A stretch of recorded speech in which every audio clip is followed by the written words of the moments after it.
I've only gone and done it. I've got heating. Boat obviously still in an absolute state. I've made a little hat. A little hat for my heater. Good morning everybody. So back on troubleshooting today. First things first, so I'm going to whack another coat of paint on the bow. It looks like we've got more rain in store today, so getting that on first before it gets here. Then I need to start looking into the fuel supply to the heater.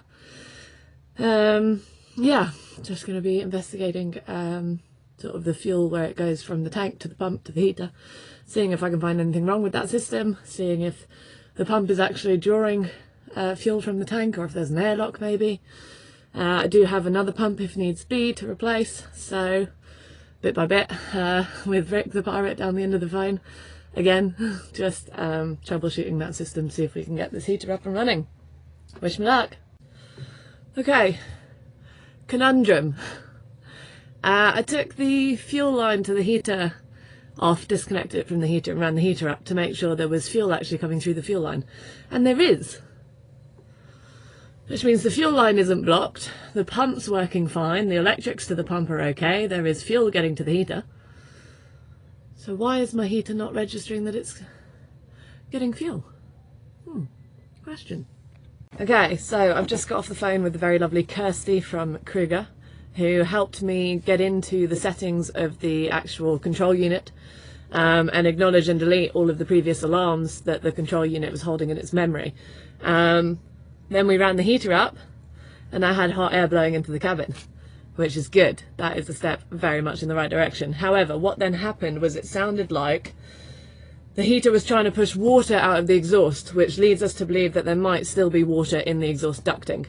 So what I need to do now is let the heater cool down for a couple of minutes before I go touching that exhaust ducting, because it's going to be very hot. Then I need to disconnect the exhaust ducting again and make sure that I have a go at draining it completely to see if there's any water stuck in the swan neck section of the exhaust ducting. And then Kirsty said to run it up again and hopefully we should be good to go. So that is the current plan. So stand by and hopeful success inbound. Okay, so I've just disconnected the exhaust pipe again and drained it, and there was a fair amount of water in there, so I'm gonna reconnect everything again, run the heater up again. It should work, fingers crossed, and then I'm gonna have to think about how I can stop that exhaust pipe from back flooding in the extreme offshore weather. Yeah, might have to come up with a little bit of tinkering for that so that it doesn't happen again. At least if it does happen again, I know how to look for it and what to do.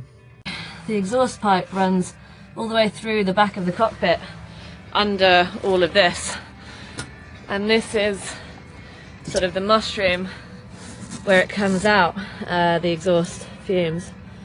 Now this is designed in such a way that it should prevent back flooding because water would have to get up there, but when the cockpit filled to the tops like a bathtub, it probably did.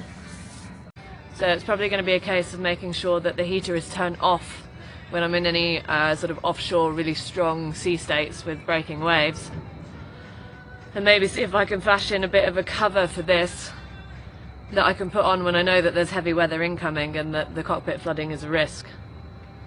Yeah, something to think about, but first things first, let's reconnect the heater and give it another go. Tell you what, the only thing worse than working in that locker is working in that locker in the bloody rain. Been hoofing it down for hours. But I think we might be there, so it is time for what could be the final test run-up. Let's go and do it. Boat obviously still in an absolute state. So, let's give this one a go.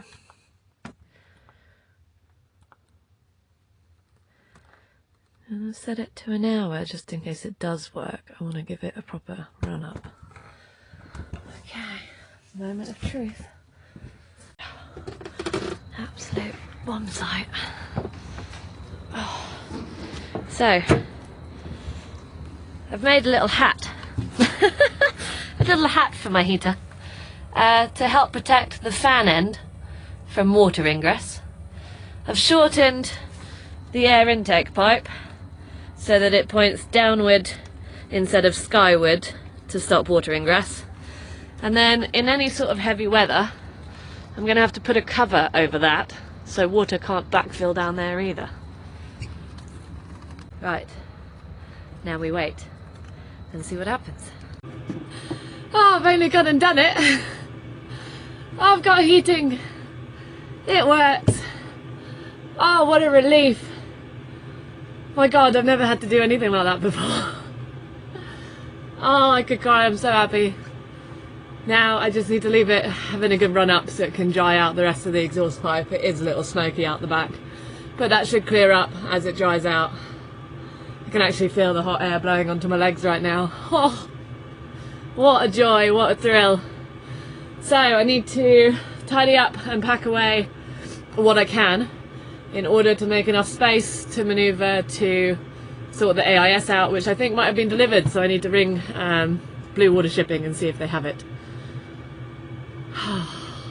Heating at last.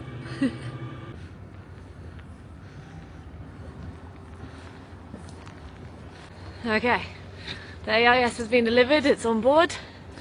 It's time for me to go and get some food. I haven't eaten yet since dinner last night. It is now coming up to 4 o'clock in the afternoon. So I'm going to wander off and get some food, and then this evening's homework is to read through the manual to the AIS, make sure that I know what I'm doing when I have a go at that tomorrow.